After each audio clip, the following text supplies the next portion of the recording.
Welcome students, हम बात करेंगे प्रॉब्लम की जो कि रिलेटेड है द इनवर्स साइन फंक्शन। अब हमारे पास जो साइन फंक्शन है, अगर आप इसे देखें तो ये हमारे पास एक ट्रिग्नोमेट्रिक रेशियो है जो कि एक राइट एंगल ट्राइंगल की दो साइड्स, जैसे कि हम ये जानते हैं कि हाइपोटेन्यूज साइड जो कि राइट एंगल के सामने होती है और जो कि परपेंडिकुलर साइड होती है जो कि एंगल अंडर कंसिडरेशन होता है उसके ऑपोजिट होती है। इन दो साइड्स की रेशियो होती है। और अगर हम साइन ऑफ थीटा की बात करें तो ये इक्वल टू आएगी परपेंडिकुलर और हाइपोटेन्यूज के, जिसकी की डोमेन्स तमाम सेट ऑफ रियल नंबर्स होते हैं। लेकिन जब हम प्रिंसिपल जो है वो ट्रिग्नोमेट्रिक फंक्शन साइन की बात करते हैं तो इसमें फिर हम जो इसकी डोमेन है वो रिस्ट्रिक्ट कर देते हैं -π/2 से लेकर π/2 के क्लोज्ड इंटरवल में।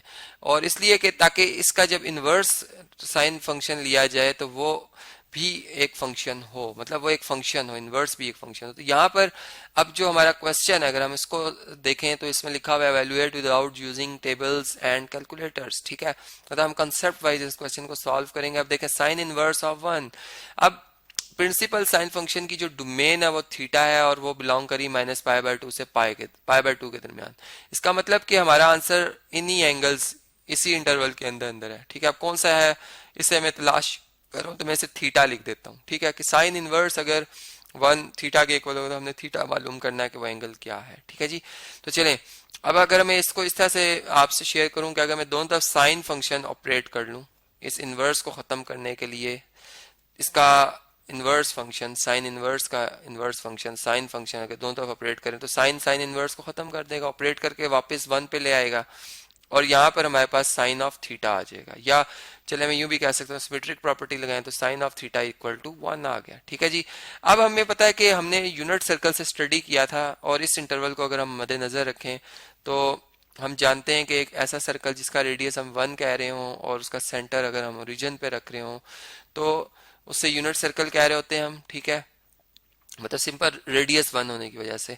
और फिर हमने देखा था कि जब ये चूंकि इनिशियल आर्म हमेशा हम पॉजिटिव एक्स एक्सिस पे रखते हैं और जब टर्मिनल आर्म हम पॉजिटिव वाई एक्सिस पे रखेंगे, ठीक है, तो हमने देखा था कि ये इस पॉइंट पर जो कोऑर्डिनेट्स बनते हैं 90 डिग्री पर वो एक्स कोऑर्डिनेट बनता है 0 और वाई कोऑर्डिनेट बनता है 1, जो कि हमने इस तरह से स्टडी किया था कि X stand for cos theta and Y stand for sine theta.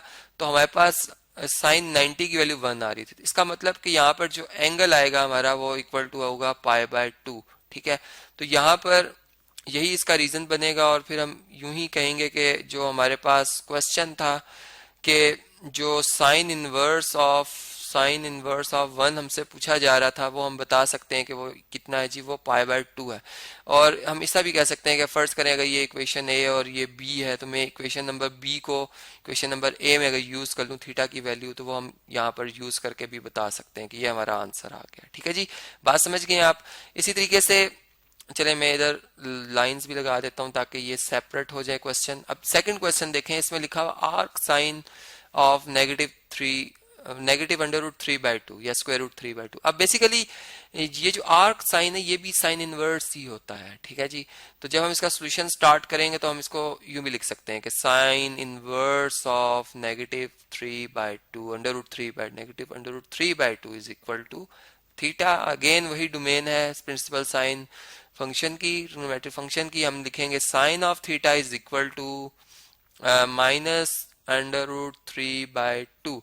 ठीक है जी, अब देखें साइन नेगेटिव होता है मतलब थर्ड क्वाड्रेंट में या फोर्थ में। अब चूंकि ये वाला एंगल जो हमारे डोमेन का है वो -π/2 से जो कि नेगेटिव वाई एक्सिस पे बनती है और इससे लेकर पॉजिटिव वाई एक्सिस तक का है, मतलब ये इसमें इसकी वैल्यू साइन की हमने प्रिंसिपल फंक्शन की देखनी है। ठीक है, इन एंगल्स पर जो कि -π/2 से लेकर +π/2 तक, और वैल्यू फिर इधर ही मतलब -1 से 1 के दरमियान है, मतलब इसकी रेंज है। तो देखें अब ये जो वैल्यू आ रही है हमारे पास, चूंकि ये हमारे पास जो क्वाड्रेंट बन रहा है वो कौन सा बन रहा है जी, वो बन रहा है फोर्थ। ठीक है, तो फोर्थ क्वाड्रेंट के लिए अब हम इसको किस तरह से लिखेंगे, चलें इसको अब हम स्टडी कर लेते हैं। देखें हमारे पास जो साइन फंक्शन है वो एक ऑड फंक्शन है। ठीक है, और दूसरी बात यह कि यहाँ पर सिमेट्री शो हो रही होती है, क्योंकि जो यहाँ पे वैल्यू हमें नजर आएगी वही वैल्यू हमें यहाँ पे भी नजर आएगी, मतलब इसका मिरर इमेज है, मिरर इमेज नजर आएगा आपको। इस तरह ये इस पॉइंट का इमेज आपको बिल्कुल इतनी ही एंगल पर, मतलब नेगेटिव में इतनी एंगल पे नजर आएगा। तो हम जानते हैं कि जो साइन हमारे पास 60 की वैल्यू होती है, 60 डिग्री की होती है √3/2। तो यहाँ पर फिर -60 की वैल्यू होगी -√3/2, ठीक है। तो यहाँ पर फिर हम इसको इस तरह से, इस बात को इस तरह से बयान कर लेंगे कि हमारे पास जो थीटा एंगल आ रहा है, थीटा एंगल आ रहा है वो -π/3 आ रहा है, मतलब 60 को, -60 डिग्री को हम -π/3 लिख सकते हैं, ठीक है। तो यहाँ पर इस अगर मैं इक्वेशन ए कह रहा हूँ और इसे मैं इक्वेशन बी का अगर कह रहा हूँ, तो अगर मैं इन्हें आपस में कंपेयर करूँ तो मेरे पास ये रिजल्ट आ जाएगा कि जो साइन इनवर्स ऑफ या आर्क साइन ऑफ -√3/2 जो है, इसका आंसर क्या आ रहा है जी, -π/3, ठीक है जी। तो ये इस तरीके से ये आंसर भी हमारा आ गया। इसी तरह से अगर हम इसे नेक्स्ट पार्ट्स को देखें, चले मैं अब जरा इन क्वेश्चंस को मैं यहाँ से कॉपी कर लेता हूँ, ठीक है, और इसे हम स्क्रीन पे जरा अलग से जो है लिखते हैं ताकि हम जरा इस पे ज़्यादा गौर कर सकें, ठीक है। अब अगर इन दो क्वेश्चंस को हमने सॉल्व करना है तो कैसे सॉल्व कर सकते हैं, इनके लिए सेपरेशन लाइन लगा लेता हूँ मैं, ठीक है। और चलें जी, यहाँ से ये एक्स्ट्रा जो हमारे पास स्टफ है इसको हम यहाँ से रिमूव करते हैं, ठीक है जी।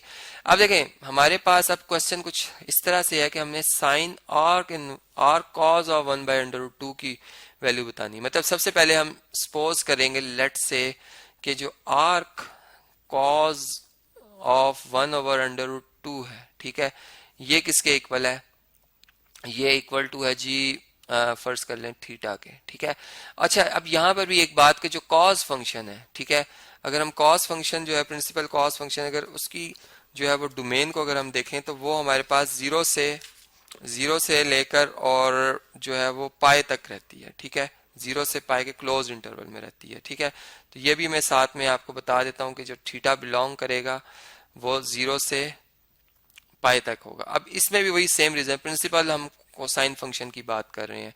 तो अब इसका मतलब ये जो हमारे पास आर्क कॉज है, इसको हम कॉज इनवर्स भी पढ़ सकते हैं ऑफ 1/√2, और ये इक्वल टू थीटा। और हम ये बात जानते हैं कि जो कॉज की वैल्यू 45 डिग्री पर है वो 1/√2 होती है, ठीक है जी। तो हम यूं लिखेंगे कि कॉज ऑफ थीटा जो है वो इक्वल टू, मतलब इस इक्वेशन को अगर हम लिखें तो हम यूं लिख सकते हैं कि यहाँ पर चलें, पहले वो रिजल्ट जो कि मैं आपसे शेयर करना चाहता कि वी नो डैट के cosine of 45 degree is equal to 1/√2, ठीक है। तो इसका मतलब कि फिर जो कॉज इनवर्स ऑफ 1/√2 है वो किसके इक्वल होगा, फिर वो इक्वल टू हो जाएगा 45 डिग्री के, या इसको हम π/4 भी लिख सकते हैं, ठीक है, जो कि अगर आप यहाँ पे देखें तो इस इंटरवल में आता है, प्रिंसिपल कोसाइन फंक्शन की डोमेन में आता है। तो इसका मतलब कि ये जो हमारा क्वेश्चन है इसको भी उसी तरीके से अगर समझा जाए तो यहाँ पर जो एंगल है, थीटा एंगल है, वो हमें मिल रहा है, और हम कह सकते हैं कि दिस इम्प्लाइज के ये π/4 है, ठीक है। ये आंसर आ गया हमारे पास।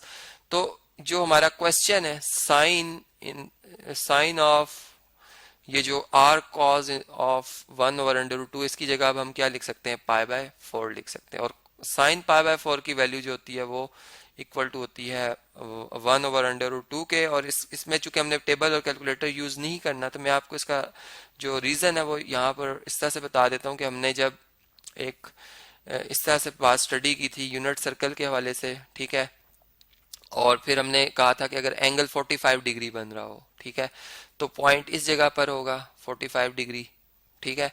और इसमें चूंकि एंगल 45 ऐसा है कि इसमें जो इसका कॉम्प्लीमेंट्री एंगल बनेगा वो भी 45 ही बनेगा, ठीक है।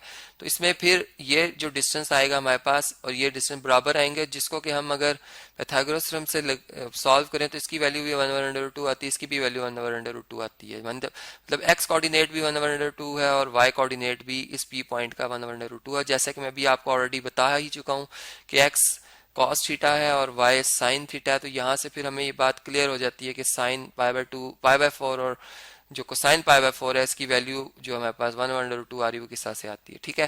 तो ये इसका रीजन भी मैंने यहाँ पे आपको बता दिया। इसी तरह से अगर हम इस क्वेश्चन को देखें तो ये भी बिल्कुल इसी तरह से इसको हम सपोज करेंगे ये थीटा के इक्वल है, और इसका मतलब कि फिर साइन थीटा जो है, यहाँ पर चले मैं स्क्रीन को थोड़ा सा अबव करता हूँ, इसका मतलब है कि फिर हम इसमें यूं लिख सकते हैं कि साइन बल्कि स्क्रीन को इस तरह से लिख लेते हैं, sine of theta is equal to 1/√2, और ये फिर वही पाई बाय 4 ही वैल्यू आएगी।